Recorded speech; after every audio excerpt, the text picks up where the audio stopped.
নির্বাচন ঘিরে নতুন উত্তাপ, কারচুপির অভিযোগ, সংসদ বর্জনের ঘোষণা ও রাজনৈতিক হুঁশিয়ারি দিয়েছেন ড শফিকুর রহমান। কোন দিকে যাচ্ছে বাংলাদেশের রাজনীতি? প্রতারণা প্রহসনের নির্বাচন, জননেত্রী শেখ হাসিনার বিবৃতি। এতক্ষণ শুনছিলেন সংবাদ শিরোনাম, এখন থাকছে বিস্তারিত। বাংলাদেশের রাজনৈতিক অঙ্গন আবারও উত্তপ্ত। আসন্ন ত্রয়োদশ জাতীয় নির্বাচনকে কেন্দ্র করে বিভিন্ন দল ও নেতাদের বক্তব্যে তৈরি হয়েছে নতুন বিতর্ক ও উত্তেজনা। জামায়াতে ইসলামীর আমির ড শফিকুর রহমান নির্বাচনকে কারচুপিপূর্ণ ও জনগণের সঙ্গে প্রতারণা বলে দাবি করেছেন। শুধু তাই নয়, তিনি এই নির্বাচনের ফলাফল মেনে না নেওয়ার ইঙ্গিত দিয়েছেন এবং সংসদে না যাওয়ার ঘোষণাও দিয়েছেন বলে রাজনৈতিক মহলে আলোচনা চলছে। তার এই বক্তব্য রাজনৈতিক অঙ্গনে নতুন প্রশ্ন তুলেছে। এটি কি কেবল নির্বাচনী কৌশল নাকি বৃহত্তর রাজনৈতিক চাপ সৃষ্টির অংশ? বিশ্লেষকরা বলছেন, বাংলাদেশের নির্বাচনকে কেন্দ্র করে যে ভাষা ব্যবহার করা হচ্ছে তা রাজনীতির নতুন বাস্তবতার প্রতিফলন। কারচুপি অভিযোগ, রাজনৈতিক কৌশল নাকি বাস্তব উদ্বেগ? ড শফিকুর রহমানের বক্তব্যে নির্বাচনকে অবৈধ বা প্রহসনমূলক বলে আখ্যা দেওয়ার বিষয়টি নতুন নয়। বাংলাদেশের রাজনৈতিক ইতিহাসে প্রায় প্রতিটি নির্বাচনই কোনো না কোনো পক্ষের কাছে প্রশ্নবিদ্ধ হয়েছে।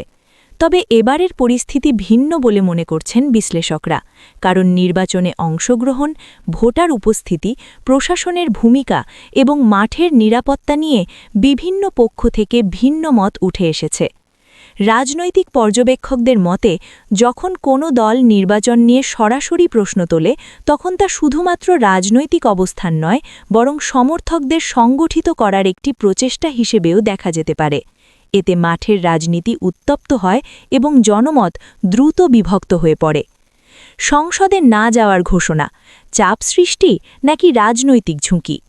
জামায়াতের পক্ষ থেকে সংসদ বর্জনের ইঙ্গিতকে অনেকেই রাজনৈতিক চাপ সৃষ্টির কৌশল হিসেবে দেখছেন, কারণ সংসদীয় রাজনীতিতে অংশ না নেওয়া মানে নিজেকে মূলধারার বাইরে রাখা। বিশ্লেষকদের মতে, বাংলাদেশের রাজনীতিতে অতীতে এমন সিদ্ধান্ত অনেক দলই নিয়েছে, কিন্তু দীর্ঘমেয়াদে তার রাজনৈতিক শক্তিকে দুর্বল করেছে। সংসদের বাইরে থেকে আন্দোলন করার কৌশল একদিকে সমর্থকদের মধ্যে আবেগ তৈরি করে, আবার অন্যদিকে রাজনৈতিক প্রভাব কমানোর ঝুঁকিও থাকে। অভ্যুত্থানের হুঁশিয়ারি, উত্তেজনাপূর্ণ ভাষার প্রভাব। রাজনীতিতে শক্ত ভাষা ব্যবহার নতুন কিছু নয়, কিন্তু অভ্যুত্থান বা বড় ধরনের আন্দোলনের ইঙ্গিত দেওয়া বক্তব্য পরিস্থিতিকে আরও সংবেদনশীল করে তোলে। নিরাপত্তা বিশ্লেষকদের মতে, এমন শব্দ ব্যবহার জনমনে উদ্বেগ তৈরি করতে পারে। তারা মনে করেন, রাজনৈতিক বক্তব্য যতই কঠোর হোক না কেন, তা যেন সহিংসতার দিকে না যায়, এই ভারসাম্য বজায় রাখা জরুরি। নির্বাচন ঘিরে জনমতের বিভাজন। বর্তমান পরিস্থিতিতে জনগণের মধ্যে ভিন্ন ভিন্ন প্রতিক্রিয়া দেখা যাচ্ছে। কেউ মনে করছেন নির্বাচন নিয়ে অভিযোগ রাজনৈতিক বাস্তবতার অংশ, আবার কেউ বলছেন এই ধরনের বক্তব্য রাজনৈতিক উত্তেজনা বাড়ায়। গ্রামের ভোটার থেকে শুরু করে শহরের তরুণদের মধ্যেও আলোচনা চলছে, নির্বাচন কি সত্যিই স্বচ্ছ ছিল নাকি এটি রাজনৈতিক বিতর্কের অংশ? সামাজিক যোগাযোগ মাধ্যমে এই প্রশ্নগুলো এখন সবচেয়ে বেশি আলোচিত বিষয়। ইতিহাসের ছায়া, কেন নির্বাচন সবসময় বিতর্কিত হয়? বাংলাদেশের রাজনৈতিক ইতিহাসে নির্বাচন নিয়ে বিতর্ক নতুন নয়। ৯০-এর দশক থেকে শুরু করে সাম্প্রতিক সময় পর্যন্ত বিভিন্ন দলই নির্বাচন নিয়ে প্রশ্ন তুলেছে। বিশ্লেষকদের মতে, এই ধারাবাহিকতা প্রমাণ করে যে রাজনৈতিক আস্থার সংকট এখনও পুরোপুরি কাটেনি। একটি দল ক্ষমতায় থাকলে অন্য দল প্রায়ই নির্বাচন নিয়ে প্রশ্ন তোলে, যা রাজনৈতিক সংস্কৃতির অংশ হয়ে গেছে। আন্তর্জাতিক দৃষ্টিভঙ্গি ও কূটনৈতিক বার্তা। বাংলাদেশের নির্বাচন এখন শুধু দেশের ভেতরের বিষয় নয়, আন্তর্জাতিক মহলও এটি গভীরভাবে পর্যবেক্ষণ করছে। পশ্চিমা দেশগুলো গণতান্ত্রিক প্রক্রিয়ার ওপর জোর দিচ্ছে, আবার আঞ্চলিক শক্তিগুলো স্থিতিশীলতার দিকে নজর দিচ্ছে। বিশ্লেষকদের মতে, এই প্রেক্ষাপটে কোনো দল যখন নির্বাচনের বৈধতা নিয়ে প্রশ্ন তোলে, তখন তা আন্তর্জাতিক আলোচনার অংশ হয়ে যায়। উত্তপ্ত রাজনীতির মাঝে জনমতের প্রত্যাশা। রাজনৈতিক বক্তব্য যতই উত্তেজনাপূর্ণ হোক না কেন, সাধারণ মানুষের প্রত্যাশা খুবই বাস্তব। তারা চায় স্থিতিশীলতা, কর্মসংস্থান, মূল্যস্ফীতি নিয়ন্ত্রণ এবং নিরাপদ জীবন। অনেক ভোটার বলছেন তারা রাজনৈতিক সংঘাত নয়, বরং সমাধান দেখতে চান। উন্নয়ন ও গণতন্ত্রের মধ্যে ভারসাম্য তৈরি করাই এখন সবচেয়ে বড় চ্যালেঞ্জ। রাজনৈতিক ভবিষ্যৎ, সংঘাত নাকি সংলাপ? ড. শফিকুর রহমানের বক্তব্য রাজনৈতিক উত্তাপ বাড়ালেও বিশ্লেষকদের মতে শেষ পর্যন্ত রাজনৈতিক দলগুলোকে সংলাপের পথেই ফিরতে হবে, কারণ দীর্ঘমেয়াদে সংঘাত কোনো পক্ষের জন্যই লাভজনক নয়। বাংলাদেশের রাজনীতি এখন এমন এক মোড়ে দাঁড়িয়ে যেখানে প্রতিটি বক্তব্য ভবিষ্যৎ রাজনীতির দিক নির্দেশ করছে। নির্বাচন নিয়ে বিতর্ক হয়তো থামবে না, কিন্তু রাজনৈতিক সংস্কৃতি কেমন হবে সেটাই এখন সবচেয়ে বড় প্রশ্ন। ত্রয়োদশ জাতীয় নির্বাচনকে ঘিরে যে উত্তেজনা তৈরি হয়েছে তা কেবল একটি নির্বাচনের ফল নয়, বরং বাংলাদেশের রাজনৈতিক বাস্তবতার প্রতিফলন। ড. শফিকুর রহমানের কঠোর ভাষার বক্তব্য রাজনীতিকে আরও আলোচনায় নিয়ে এসেছে, তবে এর দীর্ঘমেয়াদী প্রভাব কী হবে তা সময়ই বলে দেবে। গণতন্ত্রের শক্তি হল মতভেদ থাকা সত্ত্বেও রাজনৈতিক প্রক্রিয়া চালিয়ে যাওয়া। তাই বিশ্লেষকদের মতে অভিযোগ, প্রতিবাদ এবং বক্তব্যের মধ্যেও যদি সংলাপের সুযোগ তৈরি হয়, তাহলে সেটাই হতে পারে বাংলাদেশের রাজনীতির জন্য সবচেয়ে অতিবাহী পথ। 12 ফেব্রুয়ারি দেশবাসী প্রত্যক্ষ করেছে এক পরিকল্পিত প্রতারণা প্রহসনের নির্বাচন, যা বাংলাদেশের গণতান্ত্রিক ইতিহাসে এক কলঙ্কময় অধ্যায় হিসেবে লিপিবদ্ধ থাকবে। এটি ছিল না জনমতের নির্বাচন, এটি ছিল সংখ্যার কারসাজির ইন্ডাস্ট্রিয়াল প্রশাসনিক জালিয়াতির মহড়া। এ নির্বাচনে মোট ভোটার সংখ্যা ছিল 12,77,11,793 জন। ভোট গ্রহণ শুরু হয় সকাল 7:30 এবং চলে বিকেল 4:30 পর্যন্ত। এই নির্বাচনে ভয়াবহ কারচুপি ও নির্বাচন কমিশনের ধাপে ধাপে প্রকাশিত ভোটের শতাংশেও গুরুতর অসঙ্গতি ও অবাস্তব চিত্র দেখা যায়। নির্বাচন কমিশনের প্রথম ব্রিফিং অনুযায়ী সকাল 11টা পর্যন্ত, অর্থাৎ প্রথম 3 ঘণ্টা 30 মিনিটে ভোট পড়েছে 14.96% বা 1,91,05,684 জন। সেই হিসেবে প্রতি মিনিটে গড়ে 90,979টি করে ভোট কাস্ট হয়েছে। পরবর্তী ব্রিফিংয়ে দুপুর 12টা পর্যন্ত মোট ভোটের হার জানানো হয় 32.88%, অর্থাৎ সকাল 11টা থেকে দুপুর 12টার মধ্যে 1 ঘণ্টার ব্যবধানে ভোট কাস্ট হয়েছে 17.92% বা 2,28,80,350 জন। প্রতি মিনিটে গড়ে প্রায় 3,81,339টি ভোট কাস্ট হয়েছে। প্রথম 3.5 ঘণ্টার গড়ের তুলনায় এই হার কয়েক গুণ বেশি, যা অস্বাভাবিক। প্রথম 3.5 ঘণ্টায় ভোট প্রদানের হার ছিল প্রতি ঘণ্টায় 4.27%। পরের ঘণ্টায় ভোট গ্রহণের হার দেখানো হয়েছে 17.92%। যদি দেশের সব কেন্দ্র 32,789টি সচল থাকে, তবে প্রতিটি কেন্দ্রে প্রতি মিনিটে গড়ে 11.63টি ভোট পড়েছে, অর্থাৎ প্রতিটি কেন্দ্রে প্রতি 5.16 সেকেন্ডে একটি করে ভোট কাস্ট হয়েছে, যা প্রায় অসম্ভব। বাংলাদেশের ভোট গ্রহণের ইতিহাস জানা থাকলে বোঝা যায় সকাল 11টা পর্যন্ত ভোটদানের সবচেয়ে স্বাভাবিক ও ক্রিটিক্যাল সময়, যখন ভোট গ্রহণের হার থাকে সর্বোচ্চ গতিতে।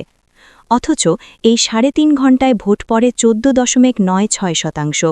এরপর দুপুর 12টায় ভোট গ্রহণের হার দেখানো হয়েছে 32.88%, মাত্র 1 ঘণ্টায় শতভাগের অস্বাভাবিক লাফ।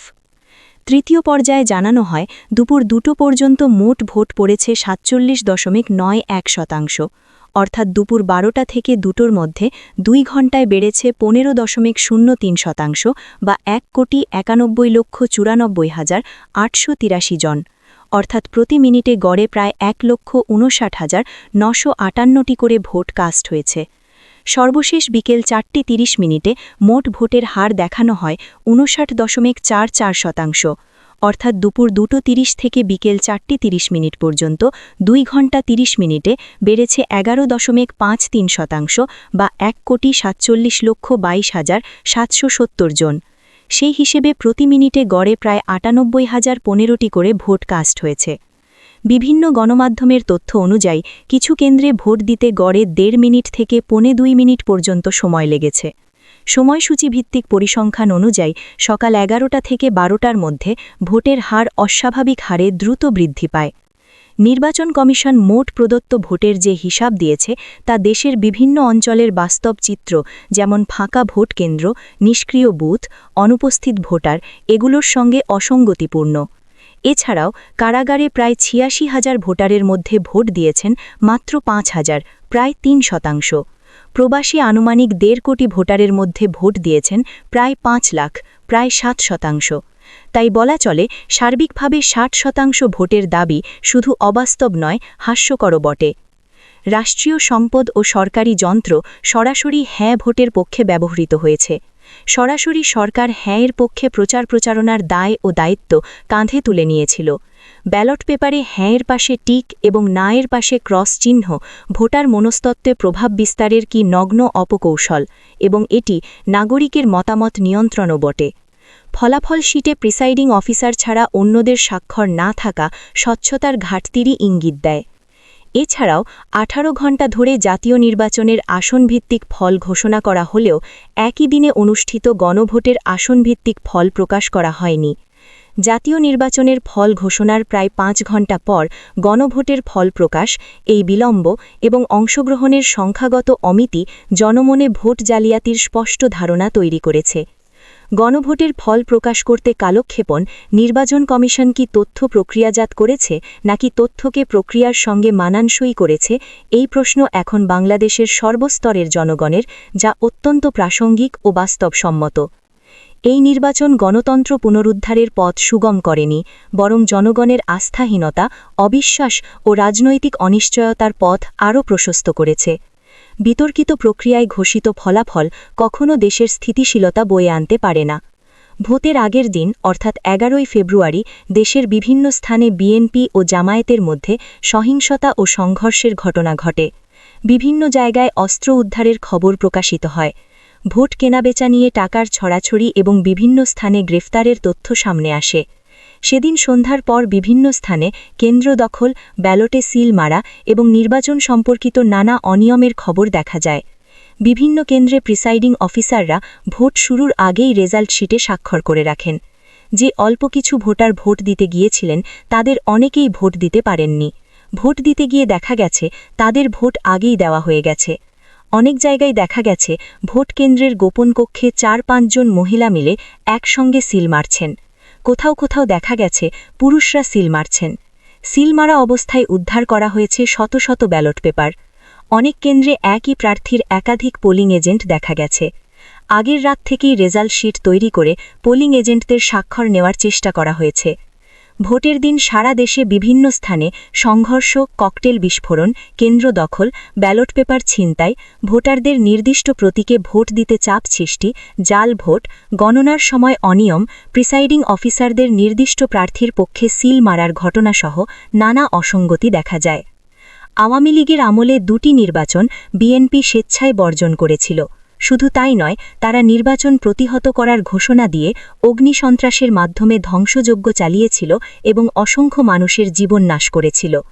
অন্যদিকে আওয়ামী লীগ নির্বাচন বর্জন করেনি। আওয়ামী লীগকে অবৈধভাবে নিষিদ্ধ করে জোর করে নির্বাচনের বাইরে রাখা হয়েছে। তথাপি আওয়ামী লীগ নির্বাচন প্রতিহত করার ঘোষণা দেয়নি এবং কোনো ধরনের ধ্বংসযজ্ঞ চালানোর পথেও হাঁটেনি। আওয়ামী লীগ দেশের জনগণকে শান্তিপূর্ণভাবে এই একতরফা নির্বাচন বর্জনের আহ্বান জানিয়েছে। দেশের জনগণ আওয়ামী লীগের আহ্বানে সাড়া দিয়ে ভোট দিতে যায়নি, যে কারণে ইউনূসের অবৈধ সরকারকে কারচুপির মাধ্যমে ভোটের সংখ্যা বাড়িয়ে দেখাতে হয়েছে। অবৈধ ইউনূস সরকারের অধীনে এই কারচুপির একতরফা নির্বাচনের মাধ্যমে মানুষের ভোটাধিকার ছিনিয়ে নেওয়া হয়েছে। এমতাবস্থায় এই ভোটারবিহীন, অবৈধ ও অসাংবিধানিক নির্বাচন বাতিল, খুনি ফ্যাসিস্ট ইউনূসের পদত্যাগ নিশ্চিতকরণ, সকল রাজবন্দীসহ শিক্ষক, সাংবাদিক, বুদ্ধিজীবীসহ সব পেশাজীবীর মিথ্যা মামলা প্রত্যাহারপূর্বক মুক্তি, আওয়ামী লীগের কার্যক্রমের ওপর আরোপিত স্থগিতাদেশ প্রত্যাহার এবং নিরপেক্ষ তত্ত্বাবধায়ক সরকারের অধীনে অবাধ, সুষ্ঠু ও অংশগ্রহণমূলক নির্বাচন আয়োজনের মাধ্যমে মানুষের ভোটাধিকার ফিরিয়ে দেওয়ার দাবি আজ বাংলাদেশের 18 কোটি জনগণের। জয় বাংলা, জয় বঙ্গবন্ধু। বাংলাদেশ চিরজীবী হোক।